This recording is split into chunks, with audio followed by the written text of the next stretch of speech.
another devotional study from the Word of God. We're studying in the book of Job, considering the question of suffering. I'm Pastor Gregg from Grace Bible Church in Fort Worth, and we're glad that you're with us today. In our last study, we saw that Satan was allowed of God to touch all that Job had. Satan believed that he was only a righteous and blameless man because God had hedged him about and protected him and blessed him. So he says, you allow me to touch what he has and he'll curse you to your face. And so all of his possessions were taken or were destroyed. All of his servants, or at least most of his servants, were killed. And all 7 of his children were killed in one terrible, terrible day. Yet Job did not curse God, as Satan believed he would. In fact, he maintained his spiritual integrity, and he said, the Lord gave, the Lord has taken away. Blessed be the name of the Lord. Today, in part 3 of this series, we're going to see that Satan was not through with Job. He had another attack that he wanted to bring before him. We read in the book of Job chapter 2, in verse 1, it says, Again, there was a day when the sons of God came to present themselves before the Lord, and Satan also came among them to present himself before the Lord. Again, we have kind of the same scenario we saw in Job chapter 1. Now it's taking place again on another day. The angels of God are there to give an account of themselves to God, and Satan is required to be there as well. And again, the Lord speaks to Satan. Verse 2, the Lord said to Satan, From where do you come? Satan answered the Lord and said, From going to and fro on the earth, and from walking back and forth on it. Once again, like a roaring lion seeking whom he may devour, the accuser of the brethren was at work, seeking to swallow down any who could find. And the Lord said to Satan in verse 3, Have you considered my servant Job, that there is none like him on the earth, a blameless, an upright man, one who fears God and shuns evil? Now, those are the same words that God spoke to Satan the first time, only this time he adds something else. He says this, and still, meaning in spite of what he's just gone through, in spite of all the losses he's just suffered, still he holds fast, he holds firm, he's established in his integrity.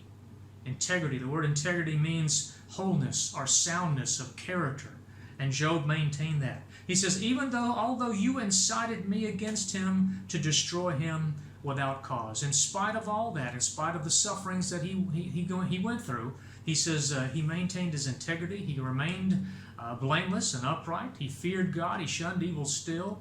He trusted God through this, even though Satan had brought these things against him when Job was not deserving of it at all. All of this was without cause. Satan answered the Lord with these words, and he said, Skin for skin. Yes, all that a man has he will give for his life. Now, skin for skin. It's a difficult expression to know exactly what he meant here. Many different commentaries have different ideas about what it means. It seems to me that it's explained by the next statement.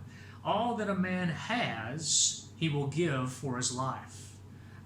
You allow me, Satan is basically saying, to touch him personally, to actually touch him, his skin, his body. He says, and it'll be different. He says, everything that a man has, the possessions he has, whether it's herds and livestock or servants or even children, he says he'll give those things up for his own life. He says that's the thing that's most precious to a man is his own life. He says, verse 5, Satan continues, and he said to God, But stretch out your hand now and touch his bone and his flesh. Touch Job personally, and he will surely curse you to your face. He says, you let me touch more than just his possessions. You let me touch his person. See, he was not allowed to touch the person of Job the first time this happened. Now that's what he's asking for. Let me touch him. Let me affect him in some way personally, and I'm confident he will curse you to your face. The Lord allowed him. The Lord said to Satan in verse 6, Behold, he is in your hand, but spare his life. You're allowed to touch him. You're allowed to touch him physically, touch his bones, touch his flesh, but you're not allowed to take his life. Now, Satan is one who has the power of death, but only as God allows him. And here he restricts what he can do. And so verse 7, Satan responds. He went out from the presence of the Lord, and the first thing it says is, and he struck Job. He went after him right away, and he struck Job with painful boils, from the sole of his foot to the crown of his head. In other words, over his entire body is covered with these painful boils. The word boil here is something that speaks of an inflamed sore on the body, a swelled place on the body. Oftentimes it's filled with some sort of discharge like pus or something. Very painful to touch, and they tend to break and they ooze, so it's just a terrible, discomforting thing to endure.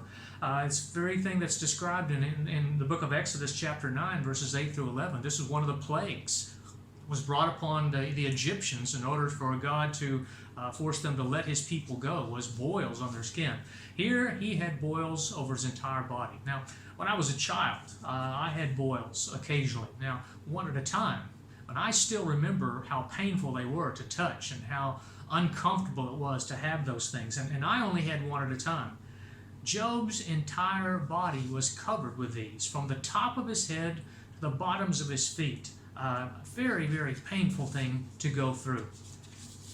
How would Job respond to this? On top of everything else he had already suffered, and on top of the loss of all his possessions and his children and his servants, how would he respond to this? Verse 8 we read, "And he took for himself a potsherd with which to scrape himself while he sat in the midst of the ashes." Now, first thing, let's look at the fact that Job went and sat in the midst of the ashes. He went and sat in a place where typically this is where the lepers would go, those who were outcast from society. It was a place for mourning, a place of grief, a place to sit in your sorrow, and that's where he went. And he took a piece of pottery, clay pottery, and he would use that to scrape scrape his body and scrape the boils on his body. I don't know if they were that they itched, the fact that they itched, and he was trying to get relief that way, or if he was trying to break them open so that they would lessen as far as the severity of the swelling or the inflammation. But that's the only thing that seemed to give him a little bit of relief. And so it's a very pitiful sight to see him sitting there on the ash heap, scraping himself with just a piece of pottery. His wife, verse 9, we read about his wife's reaction. And keep in mind that his wife has also suffered a great loss. These were a part of her household. Her servants, her children are all dead. They've lost their possessions, and her husband is now in a miserable condition. So she says to Job, he said, "Do you still hold fast to your integrity?" She says, "I can't believe you continue to trust God and fear God and stay firm in your integrity." She says to him, "Just curse God and die. Go ahead and curse him and let him kill you." Because that's what she thinks will happen. She must believe that this is something that's come from God, that's something that has happened to Job, and that the only way he's going to get out of this is if he's to die. So just curse God and die. She certainly didn't maintain spiritual integrity in this whole process. She suffered, and she responds with anger and resentment, and she wonders why Job doesn't do the same thing. But he said to her, verse 10, he said to her, "You speak as one of the foolish women speaks. Shall we indeed accept good from God, and shall we not accept adversity?" He says, you're talking foolishly, like one of the foolish women. Now, not particularly that what she's saying is silly. It's what she's saying would be, from a human standpoint, seem to be reasonable. But what she's saying is foolish in the sense that she is rejecting God. It's like what we see in the book of Psalms, chapter 14, verse 1, where it says, "The fool has said in his heart, there is no God."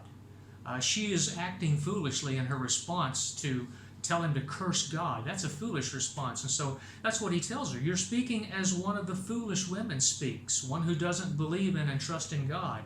And he asks her a question. Shall we indeed accept good from God? We were blessed by God before. We accepted that. Shall we not now accept adversity?